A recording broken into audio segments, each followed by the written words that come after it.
우리에게 주시는 은사, 어떠한 것들이 있을까요? 어떻게 하면 받을 수 있을까요?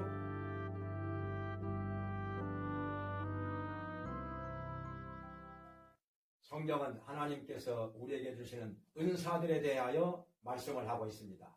은사는 선물을 의미합니다.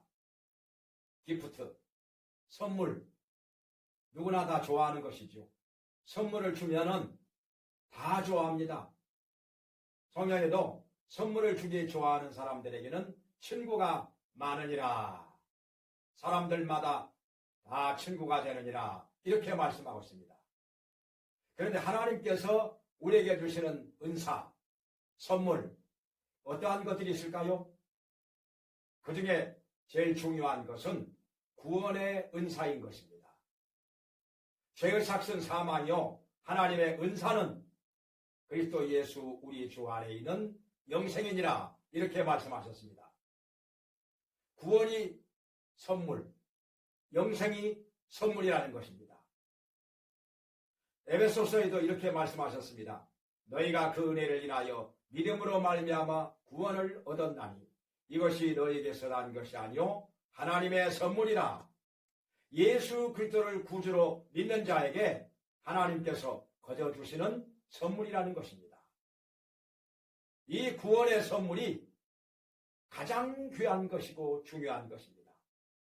또 하나님께서 우리에게 주시는 여러 가지 은사 중에 사역의 은사가 있습니다. 로마서 12장 6절 이하에 나오는데 예언하는 은사가 있고 섬기는 것이 있고 가르치는 것이 있고 권위하는 것이 있고 구제하는 것이 있고 긍휼을 베푸는 것이 있고 다스리는 것이 있고 이렇게 여러 가지 사역의 은사를 하나님께서 우리에게 주신다고 말씀하셨습니다.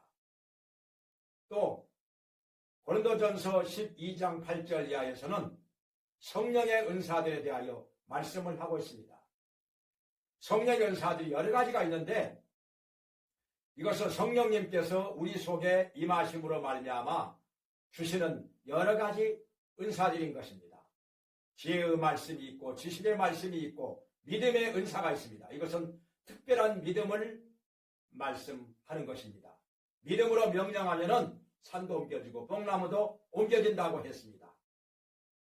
또 능력 행하는 은사가 있습니다. 이것은 귀신을 쫓아내는 은사인 것입니다. 병을 고치는 은사가 있습니다. 영을 분별하는 은사가 있습니다. 예언하는 은사가 있습니다. 방언하는 은사가 있습니다. 이것은 다른 나라 말을 배우지 않았는데도 갑자기 입에서 여러 나라 말이 나오는 것입니다. 또 방언들 통역하는 은사도 있습니다.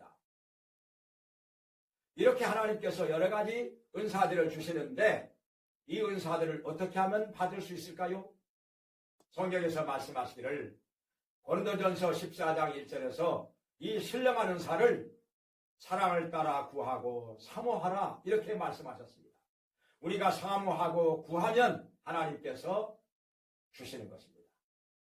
이 모든 은사들은 하나님께서 그의 뜻대로 각 사람에게 나누어 주심이라 이렇게 고린도전서 12장 11절에서 말씀을 하셨습니다. 또 그 아들을 아끼지 않고 우리에게 내어주시리가 어찌 그 아들과 함께 우리에게 이 모든 것들을 은사로 주시지 않겠느냐. 가장 좋은 은사와 온전한 선물이 위로부터 빛들의 아버지께로서 내려온다. 이렇게 말씀하고 있습니다. 하나님께서 주신다는 것입니다. 구하면 되는 것입니다. 하나님께서 구하는 자에게 다 선물로 주시는 것이십니다. 그런데 오늘날에 은사가 없어졌다. 초대교회로 끝났다. 이렇게 주장하는 사람도 있습니다. 그것은 맞지 않습니다. 성경 해석을 잘못하기 때문에 그렇게 생각하는 것입니다. 지금도 은사가 있습니다. 하나님께서 주십니다. 예수 그리스도는 어제나 오늘이나 영원토록 동일하신다고 말씀하셨습니다. 그런데 이 은사를 받은 사람들은 어떻게 해야 할까요? 하나님을 섬기는데 사용을 해야 한다. 베드로 전서 4장 10절에서 말씀을 하셨습니다. 하나님의 선한 청지기로서 하나님께서 주신 각양 은사들을 섬기는 일에, 봉사하는 일에 사용을 하라고 했습니다. 또 하나님께서 주시는 힘으로 하나님을 섬기며 봉사하라고 말씀하신 것입니다. 또 교회의 유익을 위해서, 덕을 세우기 위해서, 복음을 전하기 위해서 이 모든 은사들을 사용할 때 하나님께서 함께 하시고 우리를 통해서 역사하시는 것입니다.